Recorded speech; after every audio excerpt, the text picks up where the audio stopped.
ஓம் சாய்ராம்.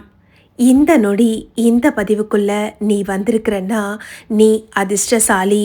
யாருக்கு தன்னுடைய கஷ்டங்கள்லாம் விலகணும் அப்படின்னு ஒரு எழுத்து இருக்கோ அவங்களால தான் இந்த மாதிரி என்னுடைய அருள்வாக்க கேட்கக்கூடிய பாக்கியம் கிடைக்கும்.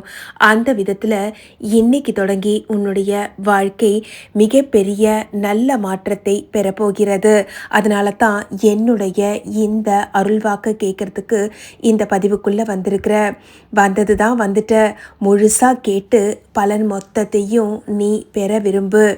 ஏன்னா எந்த ஒரு விஷயத்தையுமே தொடங்கினா அதை அறகுறையாக விடக்கூடாது. அதுபோலத்தான் இந்த பதிவு உன்னுடைய வாழ்க்கையில் மிகப்பெரிய மாற்றத்தை ஏற்பட போகிறது.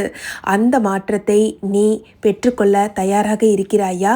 உன்னுடைய சாய் நான் உன் கையில் அதை பரிசாக வழங்க இதோ உனக்காக. நீ என்ன நம்புறதுனால தான் நீ என்னுடைய இந்த பதிவுக்குள்ளே வந்திருக்கிற. உன்னுடைய வாழ்க்கையில் நீ எதை விரும்பி எதை நோக்கி பயணப்பட்டுக்கிட்டு இருக்கிறியோ அது நிச்சயமாக உன் கைக்கு வந்து சேரும். வெற்றி வாய்ப்பு உனக்கு நிச்சயமாக கிடைக்கும். ஏன்னா கடந்த பல வருஷமாக வெற்றி பெறணும்னு சொல்லி நீ கடுமையாக உழைக்கிறத உன் சாய் நான் பார்த்துக்கிட்டு தான் இருக்கிறேன். கிருஷ்ண பரமாத்மாவே சொல்லியிருப்பார், கடைசி நம்மளுடைய மூச்சு நிற்கிற தருணத்தில் நாம் எதை விரும்புகிறோம் அதைத்தான் தொடர்ந்து நாம் அடுத்த பிறவியில் பெறப்போகிறோன்னு சொல்லி, அது போலவே நாம் என்னத்தை விரும்புகிறோமோ ஆழ்மனசில் இருந்து உறுதியாக நாம் விரும்பினோன்னா அது நிச்சயமாக நம்ம கைக்கு கிடைக்கும். பல வருட காலமாக நான் எப்படியாவது எதையாவது சாதிக்கணும்னு சொல்லி உன் மனசில் ஒரு இலக்கை நிர்ணயம் பண்ணி அதை நோக்கி நீ ஓடிக்கிட்டே இருக்கிற. நிச்சயமாக உனக்கு அந்த வெற்றி கிடைக்கும். ஆனால் ஒரு சில நேரங்களில் அது கொஞ்சம் தாமதமானால் அதுக்காக மனசில் நீ எந்த விதமான வருத்தத்தையோ தோல்வி அப்படிங்கிற பயத்தையோ ஏற்படுத்திக்காத. வெற்றி பெறுவதற்கு எப்படி நீ காரணமோ அதுபோல் ஒரு சில கால தாமதங்கள் காலம்தான் பொறுப்பு. அந்த காலம் வர வரைக்கும் நீ எப்பவுமே காத்திருக்கணும். வெற்றியை எப்படி நீ எனக்கு கிடைச்சிரும்னு சொல்லி நம்பிக்கையோட வெற்றி பெற்றாலும் எனக்கு இந்த வெற்றிக்கான காரணம் நான் தான் சொல்லி அந்த பொறுப்பை நீ ஏற்றுக்கிறியோ அதே போல தான் தோல்வி வந்தாலும் எதுக்கும் நீ துவண்டு போகாத. தோல்விங்கிறது வெற்றிக்கான முதல் படிங்கிறத நிறைய பேர் தெரிஞ்சுக்க மறுக்கிறாங்க. நான் உனக்கு சொல்கிறேன், ஒருவேளை தோல்வி வந்தாலும் அதை பார்த்து பயப்படாத. அதே போல் வெற்றி பெறுவதற்கு நான் தான் காரணம் அப்படின்னு நினைக்கிற நீ தோல்வி வந்தாலும் துவண்டு போகாம இதுக்கும் நான் தான் காரணம், மற்றவங்க மேலே நீ பெற்ற தோல்விக்கு பழியை தூக்கி போடாத. அப்படி நீ செஞ்சியானா அதுவே உன்னை ஏமாத்திக்கிறதுக்கு சமமாக இருக்கும். ஏன்னா எந்த ஒரு சந்தர்ப்பத்திலையும் சவால்களை எதிர்த்து போராடினாதான், சோதனைகளை கடந்து சென்றாதான் சாதனை படிக்க முடியும் அப்படிங்கிறது என்னுடைய பக்தர்களுக்கு நான் வழங்கக்கூடிய அறிவுரை. நீ இப்போ இருக்கிற சூழ்நிலையை பார்த்து கஷ்டப்பட்டு துவண்டு போனேயானா உனக்குள்ளே இருக்கக்கூடிய தைரியம் தன்னம்பிக்கை அதெல்லாம் குறைய ஆரம்பிச்சிரும். எப்போவுமே அவநம்பிக்கைக்கு இடம் கொடுக்காத. ஏன்னா உன்னுடைய உயர்வுக்கு காரணமாக இருக்கிறது நம்பிக்கை. அவநம்பிக்கையாகப்பட்டது உன்னுடைய மனசையும் தளர்வாக்கிடும், உடம்பையும் சோர்வாக்கிடும். இதனால் நீ நோய்வாய்ப்படுவதற்கும் வாய்ப்பு இருக்குது. எப்போவுமே தூய சிந்தனை, எப்போவும் நான் ஜெயிப்பேங்கிற நல்ல சிந்தனையை நீ எப்போவும் மனசில் வச்சுக்கிட்டே இருந்தியானா கண்டிப்பாக உனக்கு நல்லது மட்டுமே நடக்கும். எப்போவும் உன்னுடைய சிந்தனையை தெளிவாக வெயி. என்னுடைய பலமே நான் எப்போவும் ஜெயிப்பேன் அப்படிங்கிற நம்பிக்கையில் தான் இருக்குது. அந்த பலத்தை நீ பெறணும்னா வரக்கூடிய எல்லா சவால்களையும் நீ தைரியமாக சந்திக்கணும்.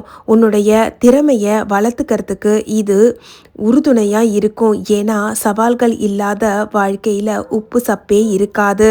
எந்த ஒரு சவாலை நீ தைரியமாக எதிர்த்து போராடி நீ ஜெயிக்கிறியோ அப்போ அந்த ஜெயிக்கக்கூடிய அந்த வெற்றி பெறக்கூடிய அந்த தருணம் உன் வாழ்க்கையில் மறக்க முடியாத தருணமாக இருக்கும். நானும் வாழ்ந்தேன், நானும் இருக்கேன் அப்படின்னு சொல்லி வாழறது ஒரு வாழ்க்கை கிடையாது. நான் எனக்கு வரக்கூடிய சவால்களை எல்லாம் ஜெயிச்சு வெற்றி பெறுவேன்னு சொல்லி வாழுறது ஒரு சிலரால் மட்டும்தான் முடியும். என்னுடைய அருள் பெற்ற என்னுடைய குழந்தை நீ நிச்சயமாக வெற்றி பெறுவதை நான் கண்டு மகிழ்வேன். உனக்கு அதற்கான என்னென்னலாம் தேவையோ அந்த நம்பிக்கையையும் மனோதிடத்தையும் உடல் ஆரோக்கியத்தையும் எல்லாத்தையும் கொடுக்கறதுக்கு உன் சாயி நான் எப்பவும் உனக்கு துணையாக இருக்கிறேன். அதனால் எதை கண்டும் துவண்டு போகாத, உன் கடமையை துணிஞ்சு செய். நான் உனக்கு துணையாக இருக்கிற வரைக்கும் உன்னை யாராலையும் ஜெயிக்க முடியாது.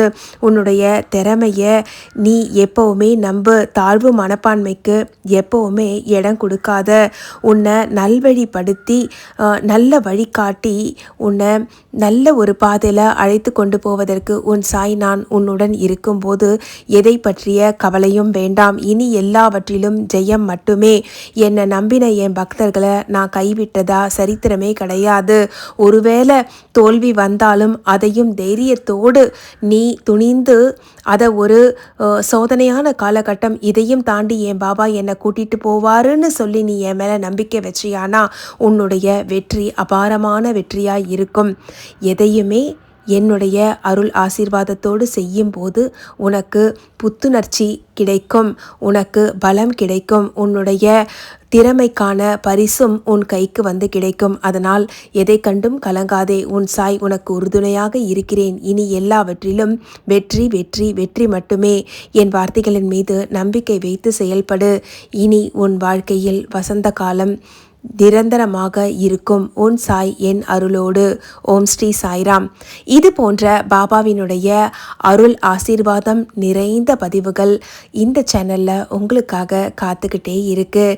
இதுக்கு முன்னாலேயும் பாபாவினுடைய அருள் ஆசீர்வாதம் நிறைய உங்களுக்காக இந்த சேனலில் பதிவிட்டிருக்கிறேன். பார்க்காதவங்க பிளேலிஸ்ட்டில் பாபாவினுடைய ஷிரடி சாய்பாபா அட்வைஸ் அப்படிங்கிற பிளேலிஸ்ட்டில் இருக்குது. அதை நான் உங்களுக்கு கடைசியில் எண்டு ஸ்க்ரீன்லேயும் கொடுக்குறேன்.